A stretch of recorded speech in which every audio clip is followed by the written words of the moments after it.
قال لا تشرك بالله شيئا وإن قتلت وحرقت ولا تعقن والديك وإن أمراك أن تخرج من أهلك ومالك ولا تتركن صلاة مكتوبة متعمدا فإن من ترك صلاة مكتوبة متعمدا فقد برئت منه ذمة الله ولا يشربن خمرا فإنه رأس كل فاحشة وإياك والمعصية فإن بالمعصية حل سخط الله وإياك والفرار من الزحف وإن هلك الناس وإذا أصاب الناس موت وأنت فيهم فاثبت وأنفق على عيالك من طولك ولا ترفع عنهم عصاك أدبا وقفهم فی اللہ رواہ احمد۔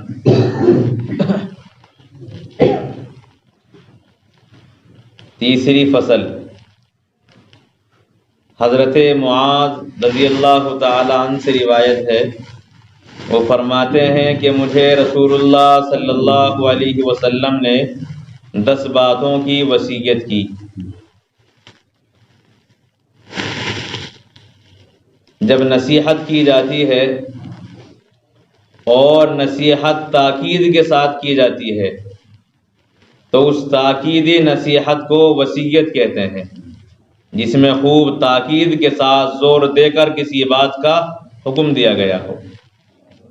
تو حضرت معاذ فرماتے کہ مجھے بھی رسول اللہ نے وصیت کی، یعنی جن باتوں کی وصیت کی ہے ان کا تاکیدی حکم دیا ہے، جن میں پہلی بات رسول اللہ صلی اللہ علیہ وسلم نے ارشاد فرمائی، لا تشرک باللہ شیئا، کہ تم اللہ کے ساتھ کسی کو شریک نہ کرنا، وَإِن قُتِلْتَ وَحُرِّقْتَ، اگرچہ تجھے قتل کر دیا جائے یا آگ میں جلا دیا جائے۔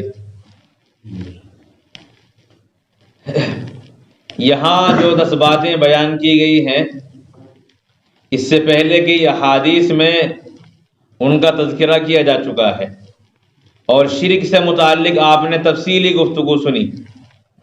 یہاں ایک جملہ قابل غور ہے، وَإِن قُتِلْتَ وَحُرِّقْتَ، کہ اگر تجھے قتل کر دیا جائے یا زندہ آگ میں جلا دیا جائے مگر اللہ کے ساتھ کسی کو شریک نہیں کرنا۔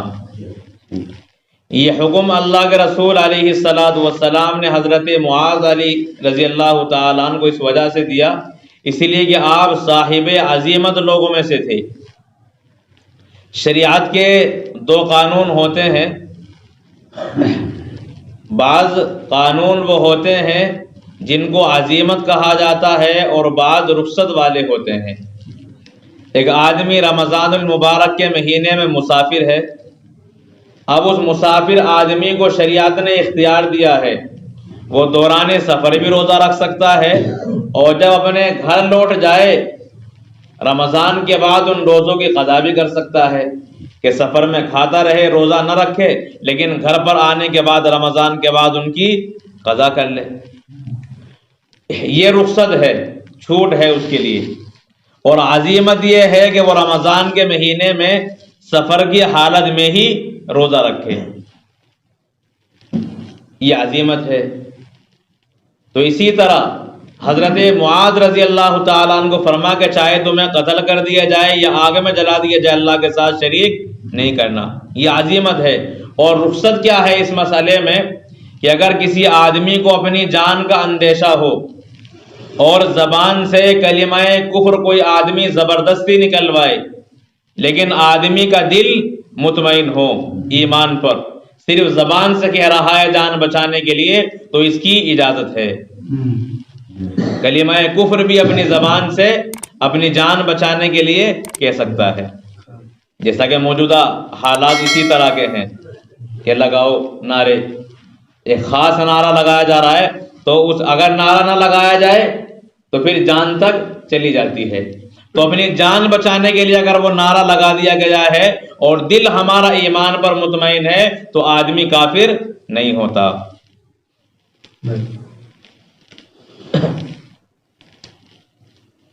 بہرحال یہ چھوٹ کا عمل ہے، اور عزیمت کیا ہے جو یہاں بیان کی گئی، چاہے کچھ بھی ہو جائے تو اللہ کے ساتھ کسی کو شریک نہیں کریں گے۔ دوسرے فرما وَلَا تَعُقَّنَّ وَالِدَيْكَ وَإِنْ أَمَرَاكَ أَن تَخْرُجَ مِنْ أَهْلِكَ وَمَالِكَ، اور اپنے ماں باپ کی نافرمانی نہ کرنا اگرچہ وہ دونوں تجھے حکم دیں تجھے گھر سے نکلنے کا اور تجھے مال سے علیحدہ ہو جانے کا۔ یہاں بھی اللہ کے رسول علیہ الصلاۃ والسلام نے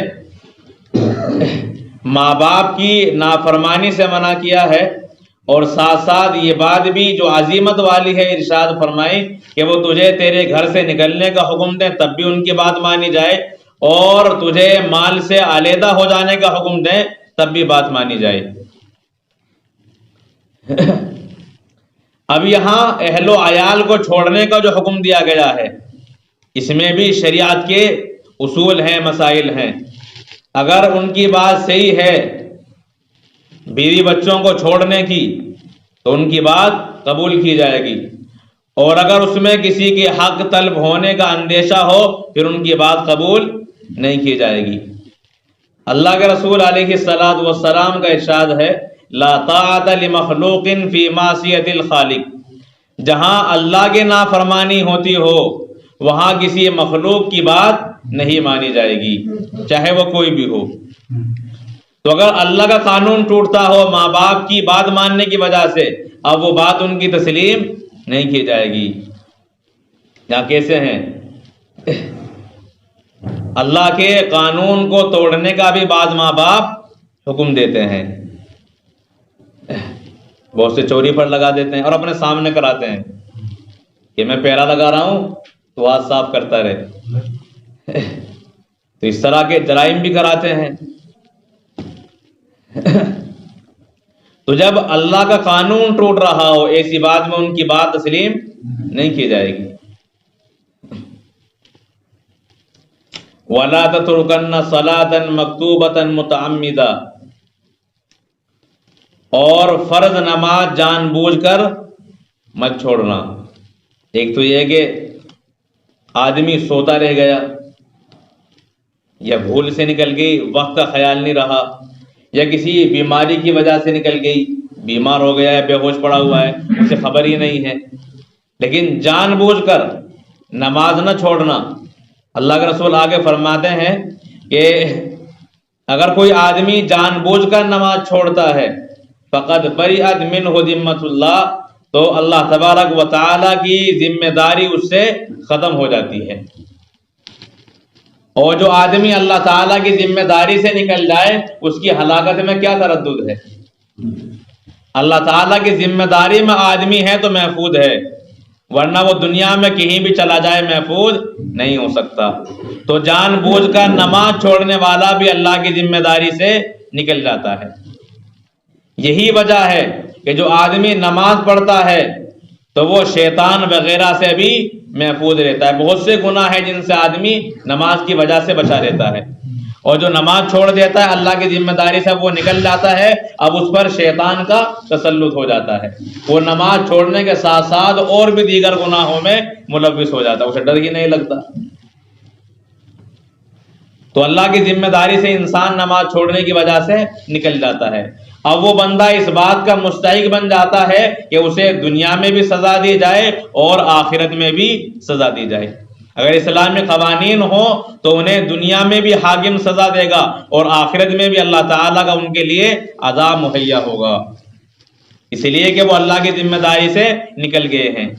دنیاوی سزا سے اور آخرت کے عذاب سے وہی بچ سکتا ہے جو انسان اللہ کی ذمہ داری میں ہو، اور جب اللہ کی ذمہ داری سے نکل گیا اب نہ دنیا کی سزا سے وہ محفوظ رہے گا اور نہ آخرت کے عذاب سے بچ پائے گا۔ اسی لیے اللہ کے رسول فرماتے ہیں حضرت معاذ کو اور آپ کے ذریعے سے آنے والی تمام امت کو کہ جان بوجھ کر فرض نماز نہ چھوڑنا، اسی لیے کہ اگر کوئی جان بوجھ کر فرض نماز چھوڑ دے تو وہ اللہ کی ذمہ داری سے نکل جاتا ہے۔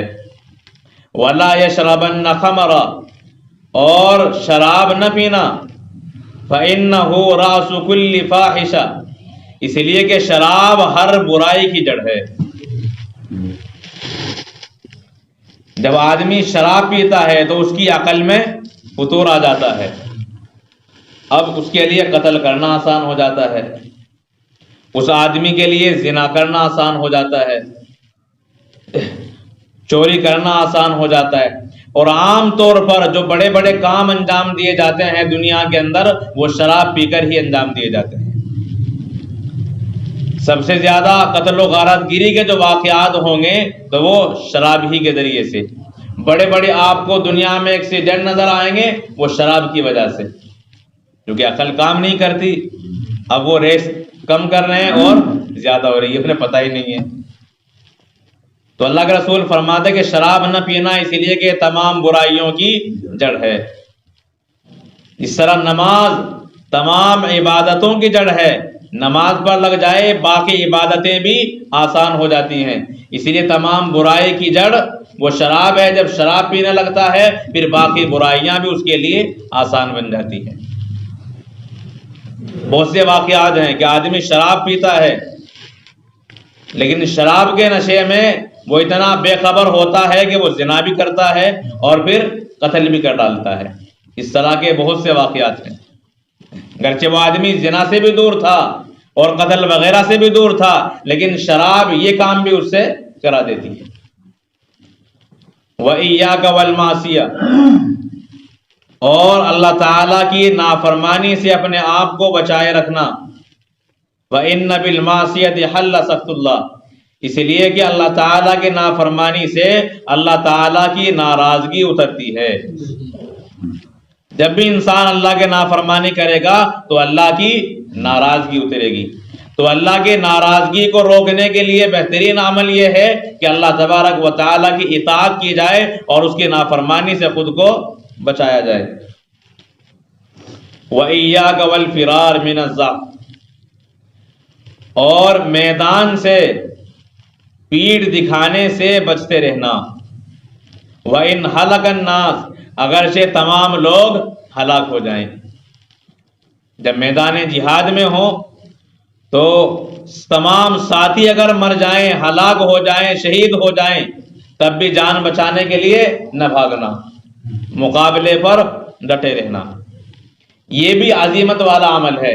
رخصت یہ ہے کہ اگر ایک آدمی کے مقابلے پر دو ہوں تو پھر بھاگنے کی اجازت نہیں ہے، لیکن جب دو سے زیادہ ایک کے مقابلے پر آ جائیں، ان کی تعداد 3 گنا ہے، تو اب جان بچانے کے لیے میدان چھوڑنے کی بھی اجازت ہے۔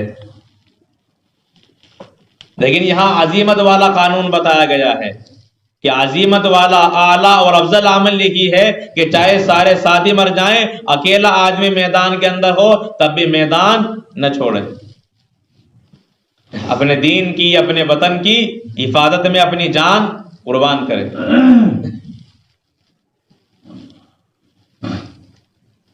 وَإِذَا أَصَابَ النَّاسَ مَوْتٌ وَأَنْتَ فِيهِمْ فَاصْبِرْ، اور اگر لوگوں پر موت چھا جائے اور تو ان لوگوں کے اندر موجود ہو یا اس بستی کے اندر موجود ہو، فَاصْبِرْ، تو ثابت قدم رہے۔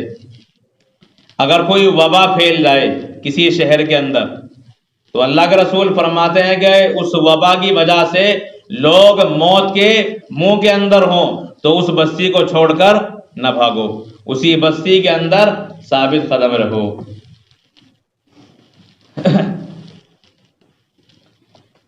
طاعون کے لیے، وبائی امراض کے لیے اللہ کے رسول علیہ السلام نے امت کو ہدایت کی ہے کہ جس بستی کے اندر بیماری پھیلی ہوئی ہو اس بستی کا آدمی اس بستی کو چھوڑ کر دوسری جگہ نہ جائے اور دوسری بستی والے اس بستی کے اندر داخل نہ ہوں،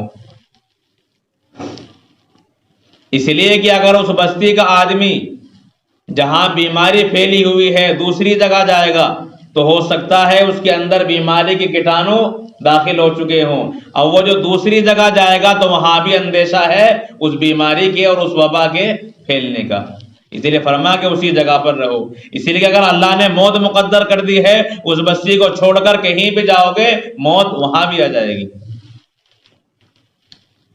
اور اگر آدمی کسی صحیح مقام پر ہو تو پھر بیماری والی بستی کے اندر نہ جائے، اسی لیے کہ اپنی جان کی حفاظت بھی انسان پر بقیہ عبادات کی طرح فرض ہے۔ خود کو جان بوجھ کر ہلاکت میں ڈالنا یہ شریعت کے بھی خلاف ہے اور انسان کی عقل کے بھی خلاف ہے۔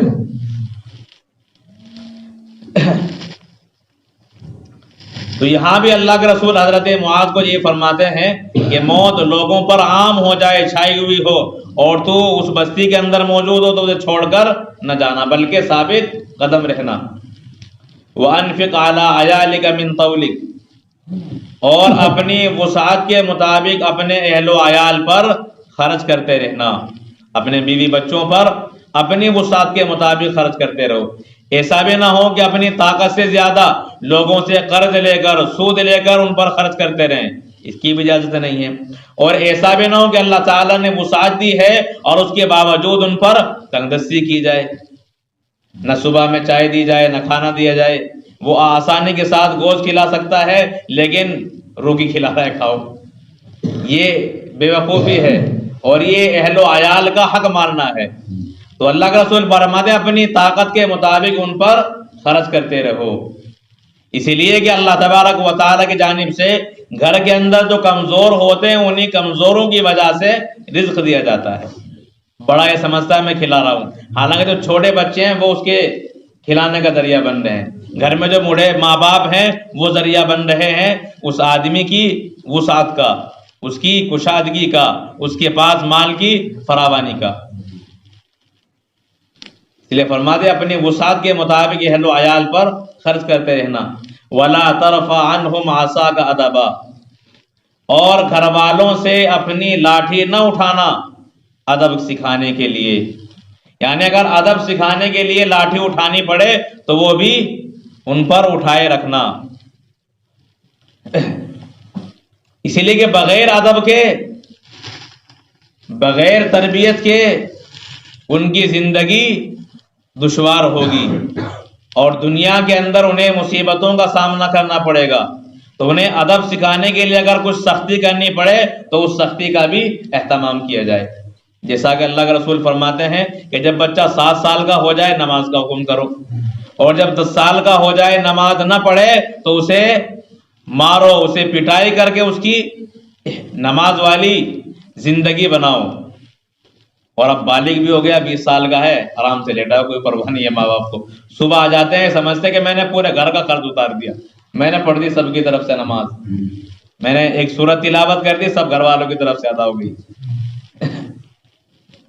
کوئی کہتا ہے؟ کوئی نہیں کہتا، اللہ ماشاء اللہ کہ 2 آدمی ہوگا جو اپنے گھر والوں کو اٹھا کر کے آتا ہے، کوئی نہیں اٹھاتا، سب پڑے ہوئے ہیں، بس وہ اٹھ کے آیا، تہجد بھی پڑھ رہا ہے، تلاوت بھی کر رہا ہے، اور پھر بعد میں 4 سورہ اشراق بھی پڑھ رہا ہے، لیکن اولاد فرض پڑھ لے اس کا بھی کوئی اہتمام نہیں ہے۔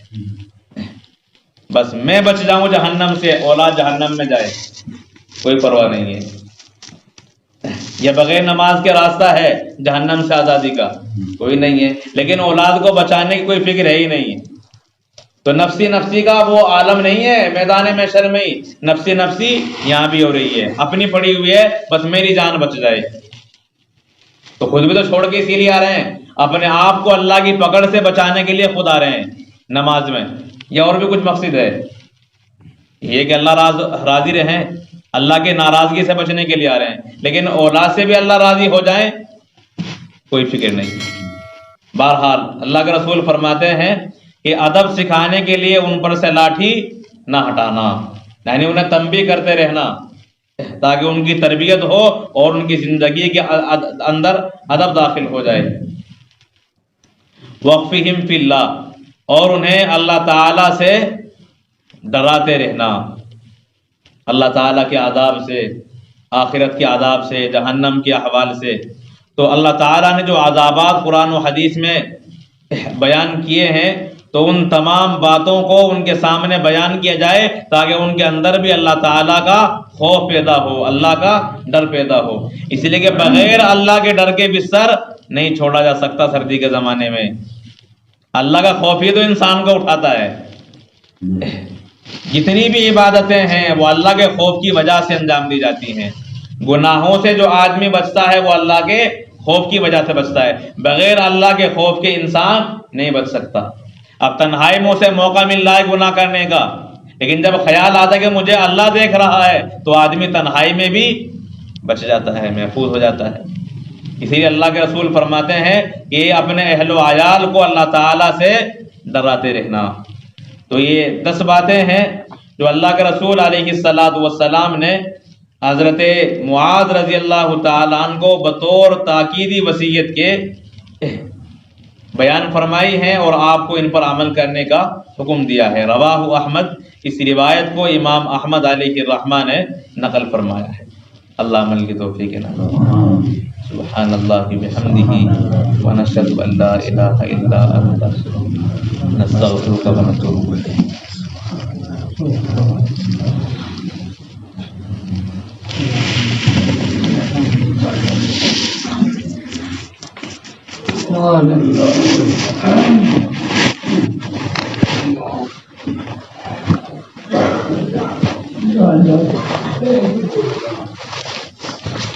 اللہ